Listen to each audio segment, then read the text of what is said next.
கர்த்தருடைய நாமத்திற்கு மகிமுண்டாகட்டும். நேற்று நாம் தியானித்த வண்ணமாக தேவனிடத்தில் அன்பு கூறுகிறவர்கள் என்று பார்த்தோம். தேவனால் அவருடைய தீர்மானத்தின்படி அழைக்கப்பட்ட ஜனங்கள், அதோடு மாத்திரமல்ல அன்பு கூறுகிற ஜனங்களாக இருக்கும்படியாக தேவன் விரும்புகிறார். அன்பு கூறுகிற நம் வாழ்க்கையிலே ஆண்டவர் சமூகத்திலிருந்து நாம் பெற வேண்டிய மேன்மை என்னவென்று தியானிக்கும்படியாக அதே ரோமருக்கு எழுதின 8ஆம் அதிகாரம் 28ஆம் வசனம், அன்றியும் அவருடைய தீர்மானத்தின்படி அழைக்கப்பட்டவளாகிய தேவனிடத்தில் அன்பு கூறுவர்களுக்கு சகலமும் நன்மைக்கு ஏதுவாக நடக்கின்றது என்று அறிந்திருக்கிறோம். பவுல் வாழ்க்கையிலே சகலமும் நன்மைக்கு ஏதுவாக தான் நடப்பதாக சொல்கிறார். அன்பு கூறுகிற எந்த மக்களுக்கும், அன்பு கூறுகிற எந்த தேவ ஜனங்களுக்கும் எதிரடையாய் எந்த ஒரு காரியம் நடக்காது. அன்பு கூறும்போது சகலமும் நன்மைக்கு ஏதுவாக தான் நடக்கும். வேதத்தில் எவ்வளவு பரிசுத்தவானுடைய காரியங்களை பார்க்க முடியும். சாத்ராக், ஆபேத்நேகோ, மேஷாக்கை குறித்து பார்க்கும்போது அவர்கள் பாபிலோன் தேசத்தில் இருக்கின்ற போது தேவன் மீது அன்பு கூர்ந்தபடியினாலே அவர்கள் அங்கே சிலையை வணங்கும்படியான சட்டம் வந்தபோது அவர்கள் அதை பொருட்படுத்தாதபடிக்கு தேவனிடத்தில் அன்பு கூர்ந்தபடியினாலே 7 மடங்கு எரிகின்ற அக்கினி கும்பாக அவர்கள் தயங்காதபடிக்கு சாட்சியோடு கூட தேவனிடத்திலே அன்பு கூர்ந்தபடியினாலே நிற்பதை பார்க்க முடியும். அதன் முடிவை பார்க்கின்ற போது சகலமும் நன்மைக்கு எதுவாகவே நடந்தது.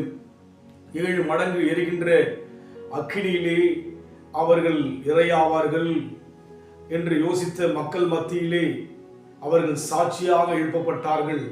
இன்றைக்கு நம் வாழ்க்கையில் கூட தேவ சமூகத்தில் அன்பு கூறுகிற நமக்கு சகலமும் நன்மைக்கு எதுவாகவே நடக்கும் என்று நாம் தொடர்ந்து அன்பு கூறுவோம்.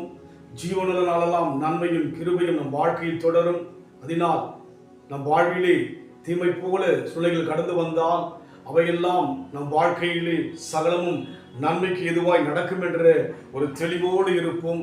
தேவன் நமக்கு பயமுள்ள ஆவியை கொடாமல் பலமும் அன்பும் தெளிந்த ஆவியை கொடுத்திருக்கிறபடினாலே நிச்சயமாகவே சகலமும் நன்மைக்கு எதுவாய் நடக்கும் என்கிற அந்த நம்பிக்கையோடு இருப்போம்.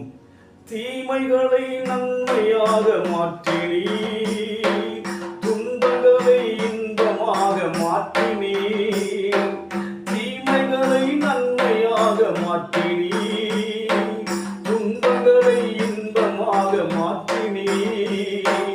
நன்றி நன்றி,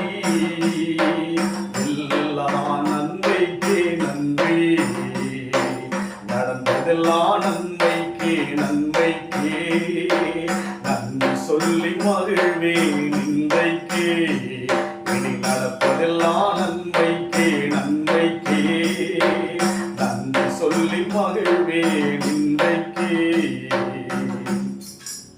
அவரிடத்தில் அன்பு கூறுகிற நமக்கு சகலமும் நன்மைக்கு எதுவாகவே நடக்கும் என்று பவுல் சொல்வது போல நாமும் அனைவருக்கு சொல்லும்படியாக தேவ சமூகத்தில் அன்பு கூறுவோம். அன்பின் ஆண்டவரே, சகலமும் நன்மைக்கு எதுவாகவே நடக்கும் என்று நாங்கள் விசுவாசிக்கின்றோம் ஐயா. தீமை போல, வேதனை போல, வெட்கப்படுகின்ற சமூகத்தை போல எங்கள் வாழ்க்கையில் எது வந்தாலும் கூட அவையெல்லாம் நன்மைக்கு எதுவாகவே நடக்கும் என்று நாங்கள் முழுமனதோடு நிச்சயித்து விசுவாசிக்கின்றோம்.